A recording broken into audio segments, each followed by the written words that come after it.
What if I told you that one of the most iconic names in American muscle history just came back? And it didn't just come back, it came back angry.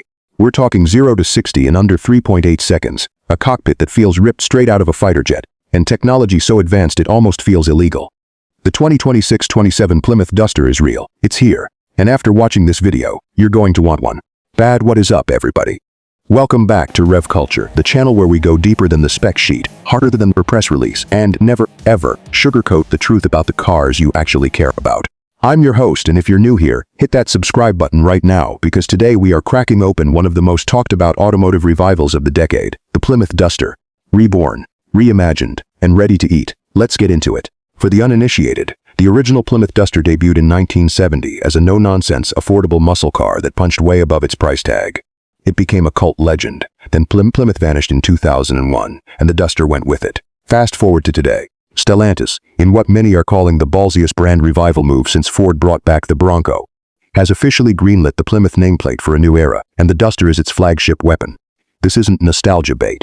This is a full-blown, purpose-built performance machine designed to compete in the 2026 market. And trust me, it has absolutely no intention of losing. Let's talk about what's under the hood, because this is where the Duster flexes hardest. The base trim rolls out with a turbocharged 2.0-liter four-cylinder hybrid unit, producing 350 horsepower and 390 pound-feet of torque. That alone would be plenty. But the performance variant, the Duster RT, steps it all the way up with a twin-turbocharged 3.0-liter inline-six paired with a 48-valve mild hybrid system, cranking out a brutal 520 horsepower. We're talking a 0-60 time of 3.6 seconds and a governed top speed of 168 miles per hour. All of that power is routed through an 8-speed adaptive transmission with paddle shifters. And buyers can choose between rear-wheel drive or an available torque vectoring all-wheel drive system that actively distributes power corner to corner in real time. The suspension?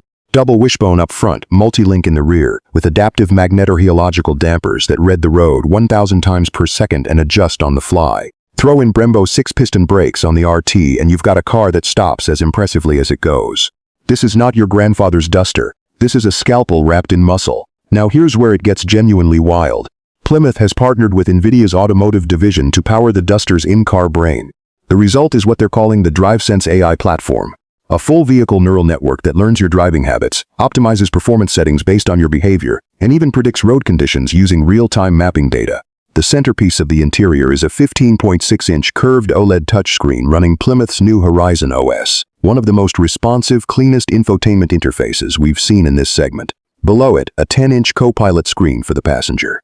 And the driver gets a 12-inch augmented reality head-up display that projects turn-by-turn navigation, speed limits, and hazard warnings directly onto the windshield. Level 2 plus semi-autonomous driving is standard across all trims, with hands-free highway mode available on a subscription or included on higher packages.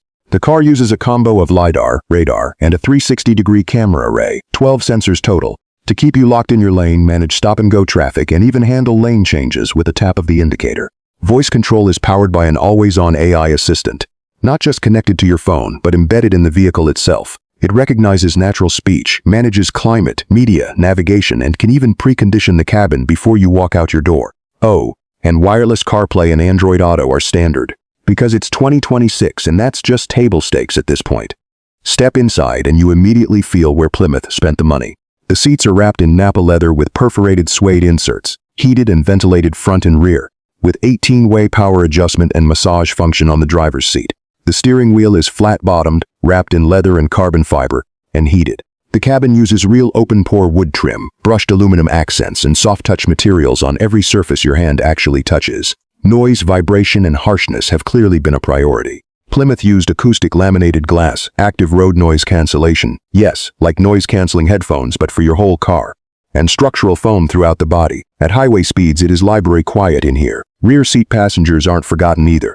You get executive-class legroom, individual climate zones, USB-C ports, and a panoramic sunroof that stretches nearly the full length of the cabin. The Duster manages the rare trick of feeling simultaneously athletic and luxurious, like it's ready to carve a canyon road but perfectly happy on a 3-hour interstate run. Visually, Plymouth nailed it. The Duster's silhouette is classic fastback, with a sharply raked roofline and wide haunches that echo the 1970 original, but filtered through a thoroughly modern lens. The front fascia is aggressive, a wide, low grille flanked by full-width LED DRL strips that serve as the car's visual signature. Matrix LED headlights adapt to oncoming traffic automatically, Out back, a connected full-width LED tail lamp sweeps across the trunk. Clean, muscular, unmistakably Duster. The RT gets a functional rear diffuser and quad exhaust outlets that are frankly gorgeous. Wheel options range from 19-inch on the base to 21-inch forged alloys on the RT. And Plymouth is offering 12 exterior colors at launch, including the returning plum crazy purple as a heritage nod that'll have Mopar fans losing their minds. So where does the Duster stack up when you put it next to the competition? Its most obvious targets are the Dodge Charger Daytona, the Ford Mustang Dark Horse, and on the luxury performance end, the BMW M4 and Genesis G70. Against the Charger Daytona, the Duster's hybrid system gives it a real-world efficiency edge, and the interior quality is a clear step up.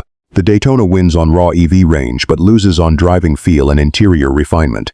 Against the Mustang Dark Horse, Ford's pony car is still the benchmark for analog driving satisfaction, and its naturally aspirated V8 sound is something no turbocharged 6 can fully replicate. But the Duster undercuts it on tech, comfort, and practicality, especially in rear seat room. Against the BMW M4, this is where it gets interesting. The Duster RT matches the M4 in straight-line performance almost exactly and undercuts it by roughly $18,000 to $24,000 depending on configuration.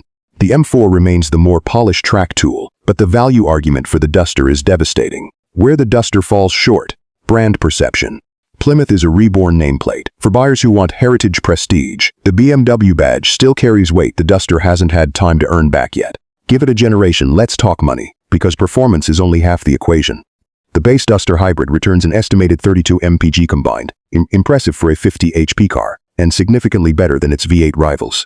The RT drops to around 24 mpg combined, which is still competitive for its output class. Plymouth is offering a 5-year 60,000-mile bumper-to-bumper warranty and 10-year 100,000-mile powertrain coverage, bolder than anything BMW or Ford is putting on the table right now. Scheduled maintenance under Plymouth's Care Plus program runs approximately $650-900 annually based on typical driving patterns. Insurance rates are estimated to slot between a Mustang GT and a base M4, so budget for that accordingly. Depreciation is the big unknown. Plymouth's brand equity is still being established, which could mean stronger value retention as the nameplate builds its reputation, or softer resale in early years. It's a calculated risk, but one that looks increasingly favorable. Here's what you've been waiting for.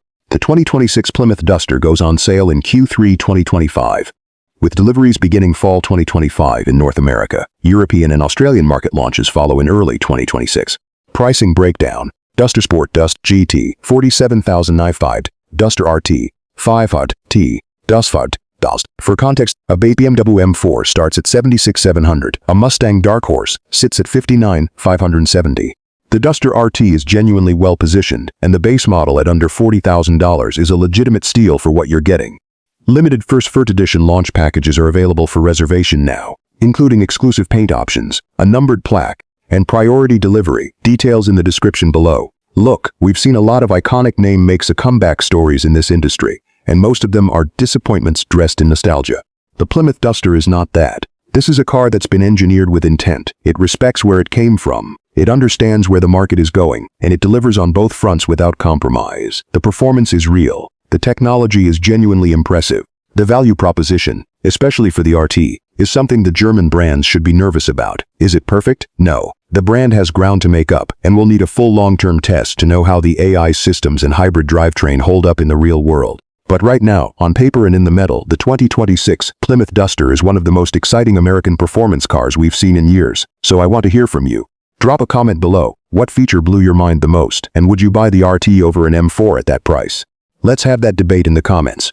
If you want to be first to see our full road test the moment we get behind the wheel, you know what to do.